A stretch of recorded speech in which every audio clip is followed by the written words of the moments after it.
Although witch hunts were not uncommon before the trials that happened in Salem from 1692 until 1693, there has never been any other witch hunt that has left such a tragic impact in the pages of history as the Salem Witch Trials. In those days it was believed that the devil was always trying to spread evil, but it was believed he could not do so alone, and he sought out assistance from women or men who were willing to give up their souls and become Satan's followers. It was also believed that with such power granted to them from the devil, they could cast curses, they could control some animals, change their physical form, and it was also thought that they could soar through the air under the veil of night and meet up in secret and take part in most unholy and vile activities. But before we get into the atrocities that occurred between 1692 and 1693, let me just give you a little bit more information on Salem itself.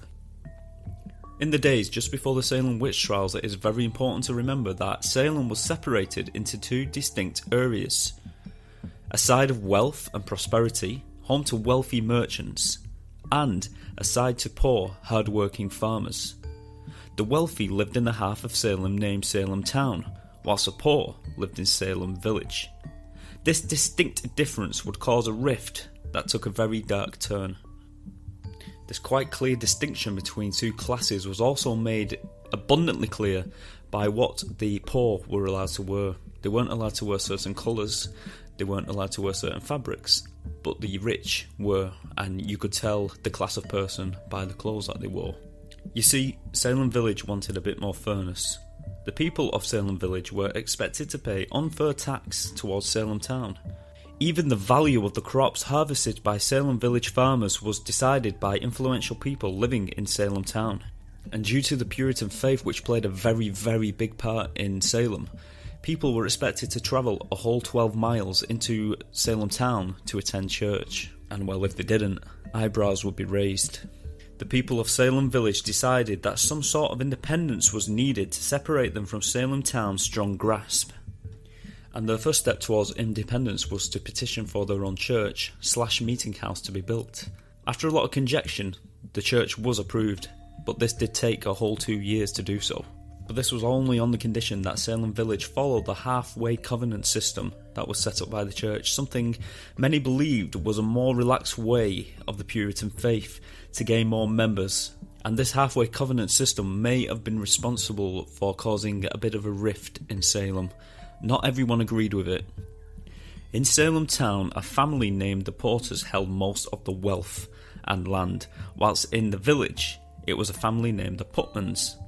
Now, I feel this is a very important element to remember because this will come up quite a lot as we go on through the episode. And I will add this, I did find shards of evidence that the Putman family was opposed to the halfway covenant system of the church, whereas the Porters were very in support of it. As I said, there was a kind of rivalry, I feel, between these two, which will become evident as we go on. You see, I believe that some of Salem's population didn't really like the half covenant. I think they believed it was more of a relaxed state of the Puritan faith, and they believed a lot more in the first generation Puritan faith, which was a lot stronger and a lot stricter. But I will say I haven't found a whole lot of evidence on this. This is just a theory I have. I have heard it here and there scattered around in sources. I do believe this may have played a part, maybe. It's just something you should consider. So the Putmans pushed for the church in the village to be built and wanted to assemble a good old-fashioned Puritan faith in the village and build independence just like Salem Town have done. On the other side, the Porter family feared what it might mean if Salem Village grew any more in independence. You see, a lot of the Porters' properties and sawmills and things like that were also on the side of Salem Village, so it meant if they gained more independence, that means that the Porters would end up ultimately losing money, and they didn't want this to happen. So, eventually the church was ready. But quite a few ministers had come and gone due to disagreements. You see, the church ministers were paid by taxpayers of the village, and if the taxpayers of the village didn't like the ministers, they simply didn't pay the wage, forcing the minister out. Putman knew he needed a minister the people could get behind and follow, and so the search for a new minister had begun, but there may have been something else brewing in the mind of the Putmans.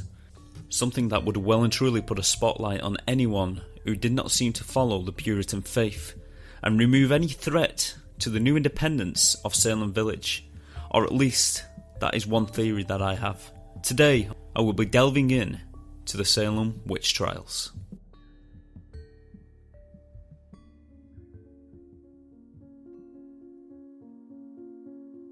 Salem Village, 1689. 3 years or so before the witch trials began, a Samuel Perez became the minister of the new church and meeting house. The Putmans were confident that this man was more than capable of gathering a congregation to follow the Puritan faith. Now let me just give you a bit of a background on Samuel.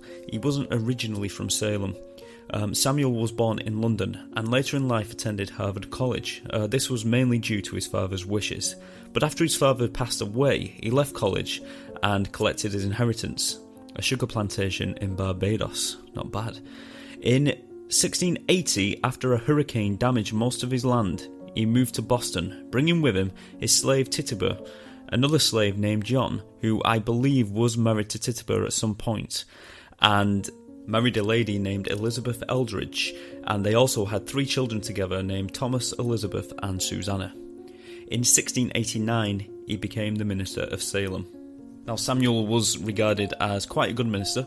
He was strict in his views. He would not let everyone join the congregation. This may have been Putman in his ear.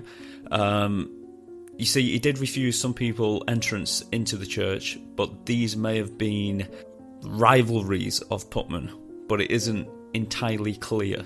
But that is one theory. Now, the church is set up, the minister is in place, and now the events that follow are the catalyst to the Salem Witch Trials. Samuel had a niece named Abigail Williams. Abigail and Samuel's daughter had found a fascination with fortune telling, and they had secret sessions alone, becoming familiar with different techniques, practicing what many believed to be blasphemy. It is said that they used a method using a glass of water and egg white.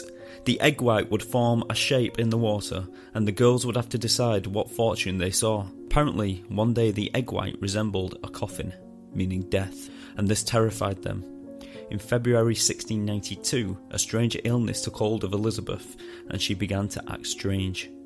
Hiding under tables, screaming out in pain, making strange noises like a dog, barking, and she had strange fits that made her body twist in strange shapes that weren't humanly possible, or so they say. Shortly after, Abigail also started to act the very same way. It was also said that bite marks and scratches began to appear from unknown sources, invisible sources. Now, over the years, many have tried to give their theories as to why the girls were acting this way.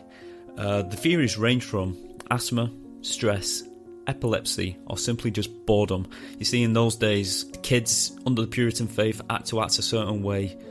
They were not allowed to mess around. Everything had to be proper and above the line. So maybe it was down to boredom. Or maybe, just maybe, they were playing some kind of trick, some kind of dangerous prank. But in 1692, this was not a very smart idea to be having fits and acting like you're possessed. In fact, it was downright dangerous, just a silly joke to play. Now, eventually the condition started to spread to more young children, 12-year-old Anne Putman and Elizabeth Hubbard. And so I think it was somewhere in the 1970s, another theory was put forward. This theory explained how the children could have been acting in these strange ways due to a fungus which could have been found in some of the bread that they were eating. This fungus is called ergot, and ergot is a fungus that does grow in rye bread. So this can cause severe illness and hallucinations, but of course, back in 1692, no one knew anything about a fungus growing in rye bread. And I must admit, I don't really buy into this theory of rye bread. I don't think many people do. I think it is widely disregarded. But like I said, back in 1692, no one knew about this fungus anyway. No one knew about the side effects. So quite simply, back then, it was more simple and made more sense to say the children were being affected by witchcraft, by enchantment. And this was actually backed up by a doctor named William Griggs. Now, William Griggs was like the local doctor there. He came to have a look at the children, and he came to the conclusion that children are more vulnerable to the supernatural and he believed it was definitely witchcraft. It just amazes me how they came up with these things back then, but that was the way of life, I suppose, back then. They believed in all this stuff, so to them it wouldn't have seemed so strange, I believe. Now, here's my theory. I believe that the afflicted girls may have started this off as a prank down to boredom, and it quickly spiralled out of control. I also believe that maybe they were working with each other, maybe they backed up each other's stories, and what is to follow would quickly spiral out of control. Either that, or they were being told what to say by someone else who definitely didn't have anything at all to do with the devil, or the supernatural, or witchcraft.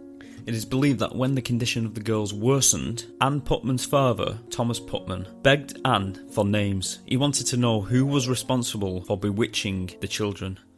Now, I must admit, on some versions of this story, I heard it was Anne Putman who gave the names. On other versions, I heard it was Elizabeth who gave the names. I believe it may have been all of them. If they were all working in unison with each other, they would have all had the same story. She gave him 3 names, and the same names the other girls give. On February the 29th, Thomas Putman and 3 companions ventured into Salem to arrest 3 women: Sarah Good, Sarah Osborne, and the minister Samuel Perez's very own slave, Tituba. Now, as I said, it's unclear if this was all some kind of setup or a cruel joke or effects of insanity caused by the bread, if indeed that was a thing, which we already have suggested that it may not have been. But I will say that these 3 women all had reasons to be hated by a highly religious community, and there was a possibility of financial reasons as well mixed in there, which we will come back to in a moment. Now, Tituba, Samuel's slave, was already an outsider in the eyes of the Puritan church and to everyone else. After all, she was a slave, with skin colour different from everyone else's, and she would never ever in those days be held in any high regard. And she also clung onto her own beliefs and her own native folklore, and it is said she often shared stories of omens and black magic. This would definitely not help her case. And then we have Sarah Osborne. She had married a prominent man called Robert Prince. Robert Prince was brother-in-law to John Putman. Remember that name, Putman. A member of the Putman family and relative to Thomas, who made the arrests. Sarah and Robert moved to Salem Village in 1662 with their 2 children. Robert died in 1662, and in his will he left his land to his 2 young boys. She later remarried to a gentleman named Alexander Osborne, and she took his name. That's not all she took. She also took the 150-acre farm left to her children by her late husband. She simply claimed it as her own. So of course legal issues arose with her 2 children, and John Putman also had a hand in the case due to him being the executor of Mr. Prince's will. So the Putmans and Sarah already had bad history, and to make things worse, Sarah Osborne hadn't been to church for a few years due to an illness, and when you're being accused of being a witch, not going to church because you have an illness is not good enough in the eyes of these people back then. And then we have Sarah Good. Sarah had a bumpy life to say the least. When she was only 17 years old, her father took his own life and left an estate in his will to be divided between the family. His widow, his 2 eldest sons and 7 daughters. When they came of age, Sarah never saw 1 penny of the money. Sarah, after, found happiness and married Daniel Poole. Poole was a former indentured servant, and unfortunately he died sometime after 1682, leaving Sarah with a considerable amount of debt. Sarah remarried William Good, but the debt was too high, and eventually they would end up on the streets homeless. And I should also mention that they had a 4-year-old daughter who was also living on the streets with them. And of course, what do you do when you're starving and you're homeless? You beg. You beg for food, warmth, human compassion. Who wouldn't in that situation? Who wouldn't beg for food when you're starving? So that's what she did. She begged for food, but if she was refused food, she would often mutter under her breath and curse her neighbours. She was probably seen as a big nuisance, and muttering and cursing under her breath or outright to people's faces, this also wouldn't have helped Sarah's case, because I believe in the eyes of the public this made Sarah look like she was actually trying to cast some kind of spell on people when they refused her food, or at least that was the story that was created. Now, I believe Tituba was probably one of the first to be interrogated. Tituba denied all allegations. She said she was no witch. But what we need to remember is that Tituba was a slave. She had no worth to anyone. After all, she was just property, plain and simple. She was an object. Tituba denied over and over that she was a witch, but eventually she would succumb and confess to something she simply didn't do. Now, this is how I imagine it. I imagine her being very, very afraid, knowing that her punishment may be worse, maybe tenfold, compared to the punishment of the others, due to her being a different race and being a slave and being worthless. So she spoke after 3 days, an entire 3 days of interrogation. They simply broke her down. It's believed also that Tituba or her husband John had either baked a cake or biscuits. I hear both different versions of that. I hear sometimes it's a cake, sometimes it's biscuits. It is believed that they baked a cake or these biscuits using urine from Elizabeth and Abigail, and then fed it to the family dog in hopes of flushing out a witch. Now, how this worked is very unclear. No one actually knows what this practice actually means. I think some people believe that the dog could actually go and find the witch, or I don't know. I know dogs were related in some way to witchcraft and to the devil in those days. Dogs were seen as evil by some people, so maybe it had something to do with that, but no one really knows what kind of outcome they were hoping for though. Anyway, when Samuel found out about this, he was enraged. He believed it was some kind of sin to do black magic, especially in his own home, and he said he was trying to, the way he saw it, they were trying to flush out evil by using evil. And in Samuel's eyes, this was a massive, massive sin. And so it is believed that Tituba was beaten mercifully by Samuel until a confession eventually came out of her. She probably thought it was the only thing to do, otherwise she'd probably be beaten to death. So when the interrogations actually took place, it is believed that she confessed to something she didn't do just to avoid more beatings. She apologised for hurting the girls. She claimed she loved them and wished them no ill treatment, and I can only imagine what was going through her head, having to own up to things she didn't do in hope of being forgiven.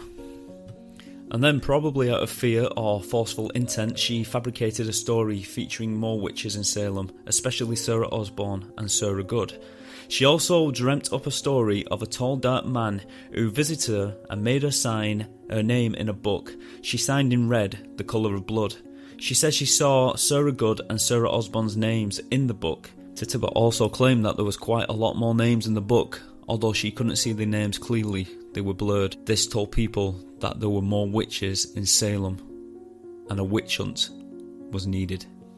Now, although all this awful stuff happened to Tituba, she was actually very lucky. She did actually escape the gallows, and she was sent to prison. She spent maybe over a year in prison, and eventually she did just disappear, and so did her husband. Now, it is believed that this may have been thanks to some sympathetic Puritans who may have purchased the two slaves out of guilt for what had happened. But I will say this, from this point on, Tituba totally disappears from the history books. We never hear of her again. We don't know what happened to her or her husband. We don't know who bought her for sure. We don't know where she went after this, but I hope she lived a happy life after this. I really do. I hope she didn't suffer anymore. Now, after being identified as a witch, Sarah Good was one of the first to be interrogated, and as we previously discussed, her attitude towards people who refused her charity wasn't particularly considered mannerful, so already she was unliked, and the way that she did mutter curses to people when they refused the food was actually used as evidence against her. This poor woman who just wanted some food and probably had a few angry words to say to people who refused her food, this was used against her, and it just seems so unfair. Now, what I'm going to tell you, what happened next to Sarah Good, is absolutely disgusting, and it absolutely baffles me that this was allowed to happen. Sarah's little 4-year-old daughter was actually arrested and put in prison with Sarah. This little girl was only 4 years old. And apparently the girls who were apparently possessed by witchcraft claimed that they saw a apparition of the little girl biting and scratching them. Now this will appear quite a lot throughout the trials. A lot of the evidence given was down to apparitions or spectral images of the defendants, and this was taken as hard evidence. That's how ridiculous this was in those days. Something like that was taken as hard evidence, and it would seem that if you're being accused of a witch, there's basically nothing you can do that will get you off the hook. Whatever ridiculous evidence is given against you, it will be taken seriously. And so, like I said, the little girl was dragged into prison with the mother. She spent well over a year there, and it is believed she was dragged to the courthouse and she was questioned. It is believed the little girl implied her mother was a witch and that she was seen talking to the devil. And I find it highly, highly improbable that a 4-year-old would dream up these scenarios in her head alone. I'm pretty sure someone put these stories in her head and forced her to say it, probably threatened a 4-year-old little girl to say these things, and then after she condemned her mother, she was thrown back in prison. It's absolutely disgusting that they did this to anyone, but to a 4-year-old child, it's just terrible. Now, another ridiculous piece of evidence submitted was that the Spectral Vision, as I just mentioned earlier, of Sarah Good visited the young girls at night, and they even went as far as to act upon this during the trial. Whilst Sarah was trying to plead her innocence, one of the girls screamed out and claimed that the Spectral Vision of Sarah had actually walked forward to her and stabbed her with a knife right there in the courtroom. And then the girl held up half a broken blade, claiming that this was a knife that she was just stabbed with. However, this was quickly proven incorrect when a man came forward saying he had thrown the knife away the day before, when the blade broke. He also said that the girl who was holding the blade had seen him do so and had obviously gone to retrieve the half-broken knife. The girl in question was given a warning not to lie again, and that was it. She was caught lying, but still Sarah Good's trial still went forward. It would seem Sarah's fate was already sealed. The people had simply made their mind up, and Sarah never once caved under the immense pressure of owning up to be a witch. She didn't even falter when her own husband gave evidence against her. Now remember, these people were living on the streets, they were living rough, they had no money. I'm thinking possibly he was bribed. There's no evidence of this, but it is a possibility. It is a possibility that he may have had dealings with the Putmans, but like I said, this is just speculated.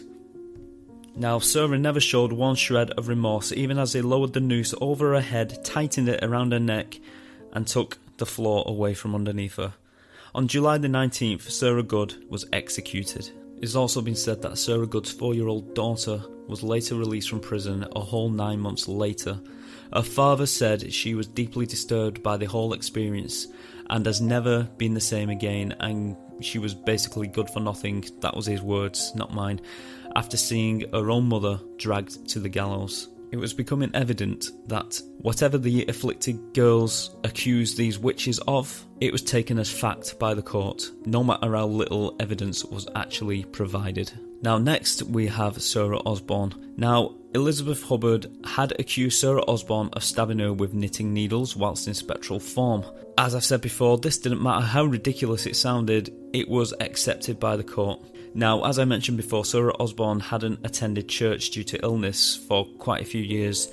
This obviously didn't help her case. And once more, I'm going to throw the Putman's name in here once again, because it is said they had a damning amount of say and strong suggestions about the outcome of this woman's case, who was caught up in financial complications with the Putmans. There was possibly a link here between these cases. I would say almost definitely a link, because as you're probably already gathering, the Putman's name does turn up quite a lot in these cases. Sarah was questioned over and over but never once confessed to being a witch, and she also never confessed or accused anyone else of being a witch. Sarah Osborne never saw the noose. She was actually placed in prison, and due to the dire conditions of these prisons, as you can probably imagine in those days, they would not have been nice. They would have been cold, they would have been wet, they would have been rat infested, they would have stunk. There would have been like a public toilet, and due to these conditions, and probably due to a illness that she had, she actually died in prison on May the 10th, 1692. She was believed to be 49 years old. Now, in between all of this, more and more people were being accused of being witches. It was absolutely insane, and it wasn't just women being accused, men were also not safe from accusation. And the gallows that stood on a small mound in Salem was now appropriately named Gallows Hill. And it was said when the witches were hanged, they weren't simply dropped. It was said that the hangings were more like a swinging death rather than a drop. So the noose would have been taken around their neck, and then they would have simply been left to swing back and forth until the long excruciating choke of the noose took the life away. Now, it would seem that there was some sort of pattern emerging. If you didn't follow the Puritan faith, you was a witch. If you didn't follow the uniform structure of appearance and attitude towards the Puritan community, you was a witch. Or simply, if you wasn't liked very much in your community, and since no real evidence was required, anyone could accuse you of being a witch, just purely because they didn't get on with you. Even more so if you was accused by any one of the afflicted girls who were said to be suffering from bewitchment. Now, as I've said, there was quite a lot of accusations, and it's quite impossible to cover every single one of them, but let me tell you about some of the more well-known victims of the Salem Witch Trials. And first on my list is Bridget Bishop. Now, Bridget Bishop was actually one of the first to hang at Salem. I know I covered the other three witches first, but I believe it was important to get their stories covered first because they were the initial three who were accused, but Bridget was the actual first one to hang. Now, little interesting fact, Bridget Bishop had actually been accused of being a witch a mere 12 years prior to the Salem Witch Trials, so this would not have helped her in any way, shape or form. It is believed that during the trials, as she was asked if she was a witch, her accusers, the young girls under bewitchment, started to thrash about and fit uncontrollably.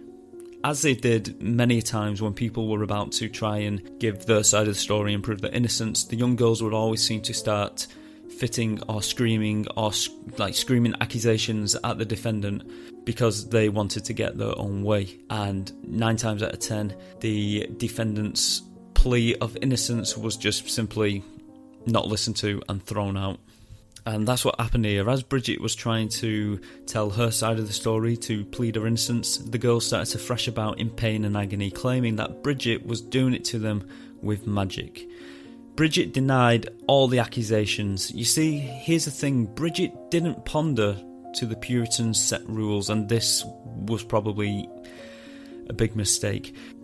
Bridget would wear the kind of clothes that she wanted to wear. She would not be dictated to by anyone. No matter how distasteful these clothes would have looked, well, how distasteful they would have looked in the eyes of people in 1692 in Salem. She was a loud woman, she liked to drink, and she was actually the owner of 2 taverns as well, so she had property to be claimed. That is an important part. 9 times out of 10, when these people were accused of being witches and they hung, the property was claimed by the Sheriff of Salem, I believe, and possibly by other members of Salem too. Also, she was not afraid to speak her mind. She was constantly arguing with her husband and entertaining guests until late. And for reasons unknown, her sister's brother also testified against her, claiming he saw her talking with the devil. This may have been more bribery, but there's no evidence of this. Within 8 days of her arrest, she was taken to the gallows and executed. It is said she was still protesting her innocence right up until the very end. And next on my list I have Martha Corey. Now, Martha Corey was dragged before the people of Salem to be judged. Surprisingly, she was a constant churchgoer. She was a kind-hearted woman. She didn't believe in the witch trials, and she didn't think that they would be going ahead. She thought they were ridiculous, and it was all poppycock. Especially the accusations made by the young girls. She thought it was all obvious that they were lying. This may have been the reason she was condemned to death. She was quickly convicted of being a witch. She begged the judge to see through these lies from these silly girls. The girls put on quite a show, mimicking her every movement as though Martha was controlling them with magic. And then they claimed that they saw a small man talking into Martha's ear that no one else could see, and they also claimed that there was a small yellow bird sucking on her hand that no one else could see. Now, you cannot deny the imagination of these girls to simply pluck a lie like this out of thin air and fabricate a story like this. And amazingly, this was enough to condemn the woman and sentence her to death. And it is believed that this was a message from the Putmans. Some believe that they were saying, don't doubt the Salem Witch Trials, don't doubt what we are doing, or there will be consequences. Or they were simply saying that if you defy God's will to execute a witch, you will be executed yourself. Next, we have a 80-year-old man named Giles Corey. Now, you remember I said it wasn't only women who were accused of being witches, it was also men who were accused of being wizards. Now, as you might have guessed, Giles Corey was the husband to Martha Corey, who was sentenced to death. Now, it's said that apparently Giles did believe that his wife was a witch. He believed everything they were saying about her. He didn't support her one little bit. But then one day, out of the blue, he was also accused of being a witch or a wizard. From this moment on, as you can imagine, he swore his innocence and his wife's innocence, saying that there was some kind of big mistake. But this didn't matter anymore. Let me just give you a little bit more information about Corey. Apparently, years before the Salem Witch Trials, he actually took the life of another man. Now, granted, the other man he took the life of was a slave. Apparently, he had beat him too much and he had passed away. But still, he had taken another man's life. And this would play a part in the evidence that was given by the accusers. You see, one day, as Corey was trying to convince the court of his innocence, as the girls tended to do, they started to thrash about and scream and yell. And all of a sudden, they claimed that they had been visited by the ghosts of a murdered man. And many people took this to be the truth because Corey had actually murdered someone. Now, how the girls knew this is unsure. Maybe they had been planted this information because it did happen some years before the Salem Witch Trials. Or maybe they had heard the rumours around town. But whichever way this went down, it didn't help him one little bit, and they were both sentenced to death, him and his wife. But his death sentence was a little bit different to hanging because, you see, Giles Corey pleaded his innocence right up until the very end, and he refused trial. Now, once again, the girls had claimed that they had seen the spectral form of Giles Corey, and he had visited them in the night and tried to get them to sign the Devil's Book. And they also claimed Corey visited in spectral form and inflicted pain upon them. And they described him as a dreadful wizard. And guess what? He had showed disgust in the trials before his arrest. And he had been a member of the Porter faction of Salem Town Church and didn't support, you guessed it, the Putman faction. Now, Corey and his wife were placed into prison before their execution for a whole 5 months.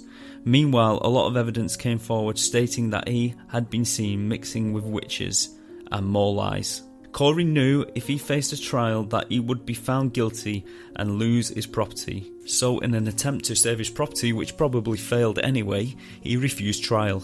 And he always claimed his innocence. Punishment for refusing trial was to be crushed to death on the big heavy stones. On Monday the 19th of September, he was stripped naked. A board was placed on his chest as people watched. The executioner would place one by one heavy rocks on top of the board where the old man lied underneath. And then he would place another and another. And instead, Corey screamed out in agony for more weight just to make his death that more quicker. And this little detail is quite horrible. Now, it is reported that during the execution, as he was being crushed to death, Corey's tongue bulged out of his mouth, and the sheriff forced it back in with the end of his cane as he died. It's believed that Corey's death may have started opposition towards the trials when people witnessed the very cruel execution and started to wise up. Next, we have George Burrows, who was implicated as ringleader to all the other witches. George had recently lived in Salem but left some years before over a money dispute by, you guessed it, the Putmans. He left Salem and eventually settled in Wells, Maine, and he was granted 150 acres of land. He ministered in Maine for a whole 9 years, and then one day out of the blue he was taken from his dinner table and arrested and taken back to Salem. One of his accusers, who just so happened to be a relative of the Putmans, claimed once again a spectral image visited them and told them that he was worse than a witch, and he was a conjurer, and he ruled all the other witches. One girl claimed that he gave her magical dolls, whilst another girl claimed that he took her atop a mountain and showed her the entire kingdom below the earth, and said that she would have all this if she just signed the Book of the Devil. They also made more ridiculous claims against George, claiming that he could run at superhuman speed and he was freakishly strong.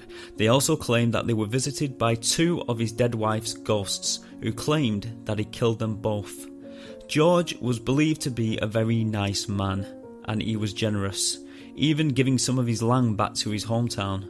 He was respected and loved, and apparently 32 respectable citizens signed a petition to swear his innocence, and it said that one of the accusers recounted their accusation, and believe me, this was quite common, and normally they said they did it out of fear.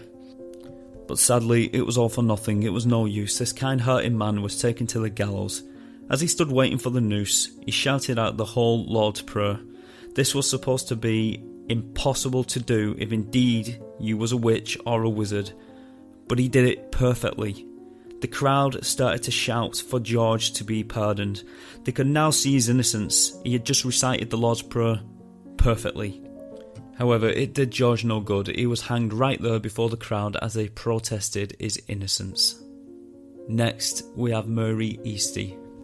Mary was another poor soul who faced the accusations of the young girls.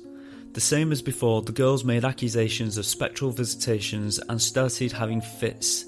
It was all becoming the norm, and maybe people were starting to wise up to it all. On this occasion, the girls even went as far as to claim that their necks were broken, and an enormous weight was felt upon their necks, and the only way to relieve this pain that they were being inflicted was to stretch out Mary's neck, in other words, hang her. Amazingly, despite all of this, Mary was released and allowed to go home to her husband and children. The afflicted girls didn't seem to like this though, and they seemed determined to see her back in the courtroom. They started to say that they had been visited by Mary's spectral form, and they were strangled in their beds and they experienced fits. And sadly, Mary was then taken from her own bed where she slept and taken away to be locked up. She begged them to reconsider, but it fell on deaf ears. Eventually, after 12 days in prison, Mary was hanged. Next, we have Rebecca Nurse. 71-year-old Rebecca Nurse was another woman accused of witchcraft for no reason at all, apart from the usual spectral visitations and trying to get the girls to sign the devil's book. The strange thing is about Rebecca is that she was considered a saint. She attended church on a regular basis. No one knows why she was accused of being a witch. Apparently she was a lovely woman. I have actually heard a story where Rebecca apparently traded harsh words with a neighbour when the neighbour's pigs came onto her property and did some damage. I've also heard another story which was very similar. The pigs came onto her property and then the neighbour later died of mysterious causes. Now I don't know which one of those is true, but I did hear both, so I thought I'd include them both here for you. Now apparently many believe that this nice old lady did not belong in court, and there was an actual petition brought forward to get her freed, and it actually worked. She was found not guilty. But wait, the girls all started shrieking and thrashing in pain. The judge demanded that the jury think twice and consider something Rebecca had said during the trial. Now this wasn't unheard of in those days, this was a common practice. Apparently during the trial, Rebecca had been asked a question about another witch. Rebecca was hard of hearing, and she misheard the question and gave an answer that ultimately condemned her. I was trying to decipher the mix-up, and I believe it went something along these lines. Rebecca had been asked about a fellow witch. She had misheard the question and answered, yes, she's one of us. But Mary was meaning one of us as in prisoner, not witch. And then when she was asked to explain herself, sadly this time Rebecca missed the whole question. She simply did not hear the question so she didn't answer, and her silence was taken as guilt. It was this ridiculous mix-up by an old lady that could barely hear that sentenced her to death. Her family tried in vain to explain the mix-up, but as usual, it was no good. It fell on deaf ears, and Rebecca was hanged. It's believed this may have been due to more Putnam hatred, and on top of this, Rebecca also had expensive property that could be claimed. Over the period of the Salem Witch Trials, it is believed that over 200 people were accused of being a witch. 25 of them were killed. 5 died in jail, 19 were hanged, and there was a poor man who was crushed to death under all of the rocks. And there was also 2 dogs who were executed after claims that they had the devil inside them. Now, as I mentioned before, as this madness went on and on, people eventually started to protest to the trials, and they tried in vain to get them stopped. But it just seemed to keep going. I think the public were finally beginning to see that the girls making the accusations were nothing but delinquent juveniles, doing it out of boredom or possibly being forced into it. But it would seem that they didn't have a shred of human decency between them. It is believed that the girls may have all banded together before the trials to think up lies and accusations, or they were, like I said before, forced into saying these things and to act out fits or insanity on demand. But let me tell you what stopped the Salem Witch Trials once and for all. In 1963, the governor of the colony ended the trials, but only because his wife was accused of being a witch. How ironic. And just like that, it was over. Over the coming years, some of the girls would come forward and apologise for their actions, some still claiming the devil made them do it. All the victims' families were eventually compensated, but to be honest, this could never ever be enough. If you've seen your family member hanged for being a witch, this would never be enough, and the compensation that was given to them was minuscule. It would seem, in the end, the witch trials were a cruel prank played by bored children, or maybe a bigger conspiracy was afoot involving some influential members of Salem, or maybe it was all down to the Puritans trying their best to cleanse Salem of people who didn't fit in with their religious ways. Or maybe, just maybe, one night in 1692 the devil did indeed ride into Salem on a dark steed and plant dark seeds into the minds of the people of Salem and start one of the worst cases of mass hysteria history has ever seen.